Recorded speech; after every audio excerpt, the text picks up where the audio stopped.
Le plus gros fantasme des femmes, c'est l'histoire de la Belle et la Bête. Donc la jeune Belle, hein, elle est là dans son village. Puis il y a pas mal de bouffons, il y a surtout Gaston. Gaston le narcissique, justement, qui chope un peu toutes les meufs du village. Belle, elle est intelligente. Elle veut pas du narcissique. Elle voit que c'est un peu un con et tout. Par contre, elle tombe amoureuse de qui? De la bête qui vit dans le château, là. Le grand château. Cette bête torturée, justement, pleine de potentiel, à qui il est sûrement arrivé des choses pendant sa jeunesse, justement. Peut-être quelqu'un qui lui a brisé le cœur déjà. Peut-être une enfance difficile, quelque chose comme ça. Mais en tout cas, ce qui est sûr, c'est que la bête, elle éveille les émotions de la belle.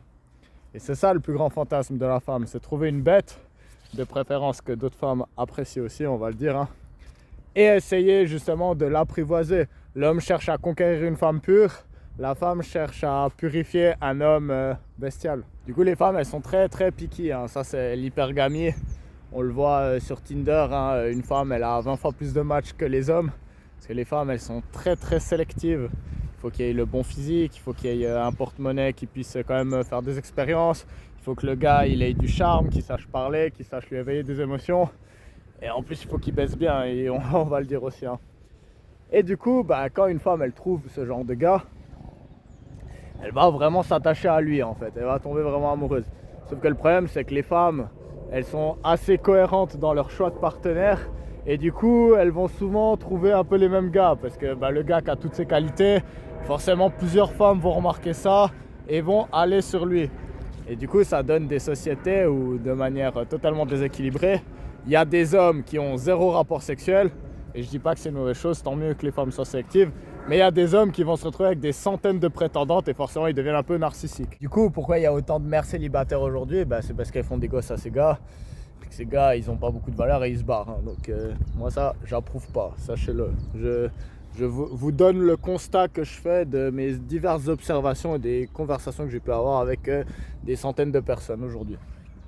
Ce qui va se passer du coup, c'est que cette femme, elle peut avoir peut-être un fils avec cet homme. Et du coup, son fantasme de la Belle et la Bête, elle n'a pas réussi à le faire avec le gars. Parce que le gars, il s'est barré, il est resté bestial. Parce que souvent, ce que les femmes, elles apprennent un peu avec l'âge, autant une femme, on peut jamais la garder de la même manière, elle va toujours changer. Autant un homme, on peut pas vraiment le changer, il va toujours rester le même, hein. Donc voilà, il n'y a que Dieu qui peut changer un homme, d'après moi.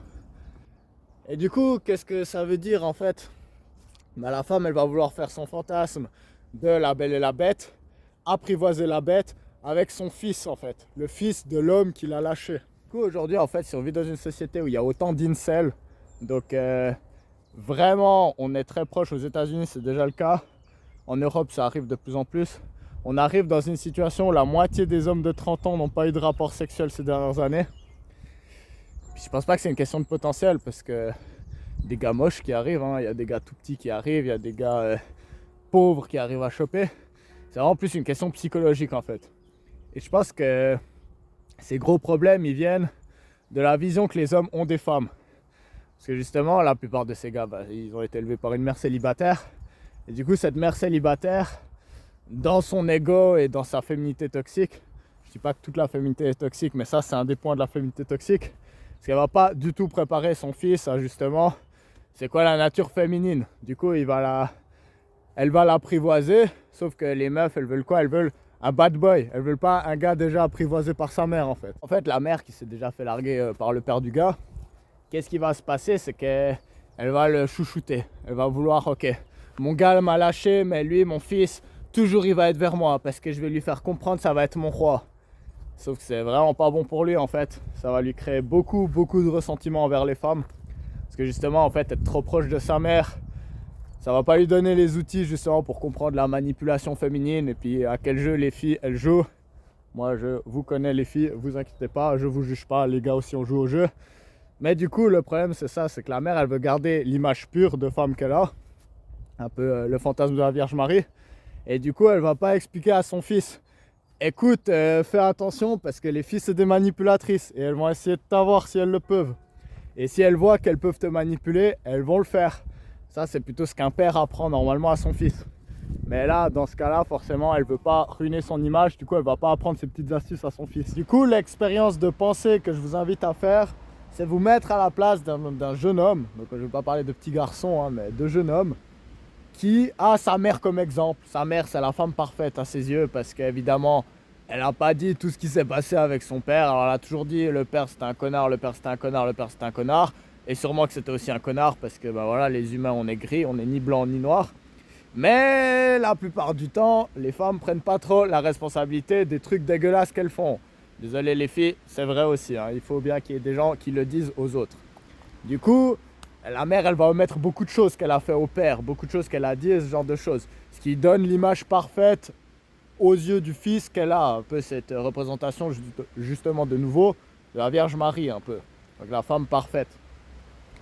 Et du coup, imaginez-vous une seconde, qu'est-ce que ça fait ce message dans la tête du jeune homme. Le jeune homme, il va entendre toute sa vie sa mère lui dire « Surtout, deviens pas comme ton père, deviens pas comme ton père, deviens pas comme ton père c'était un connard, ton père il m'a fait souffrir. » Et ça, le jeune homme, il l'a vu. Il a vu sa mère pleurer des années. Mais là, il faut vraiment comprendre un truc justement. Et c'est là où le sacrifice de la Vierge Marie, c'est de laisser son fils mourir. Puis je pense que beaucoup de mères célibataires devraient s'inspirer de ça. C'est que si la mère, elle veut le succès de son fils, elle doit lui dire « Sois comme ton père ». Parce que regarde ça, ton père, il était tellement séduisant que 10 ans plus tard, je suis toujours amoureuse de lui alors qu'il m'a largué comme une merde. Sauf qu'à la place, ils disent quoi? Sois un gentil garçon. Comme ça, il n'y a que moi qui t'aimerai. Et toutes les autres femmes, elles t'aimeront pas. Et tu finiras comme tous les gars que tu me vois tourner autour, que tu sais qu'ils n'ont aucune chance avec moi parce que je suis toujours amoureuse de ton père.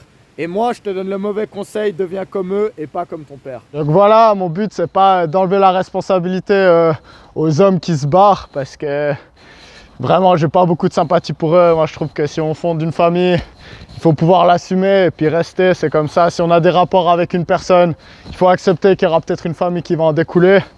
Donc là-dessus, croyez pas que je dédouane la responsabilité des hommes ou des incels, genre qu'ils ne peuvent pas se séparer de leur mère aussi ou qu'ils ne sont pas aussi responsables de leur attirance envers les femmes. Donc voilà, moi je ne crois pas à cette mode qui a des victimes, des oppresseurs et tout.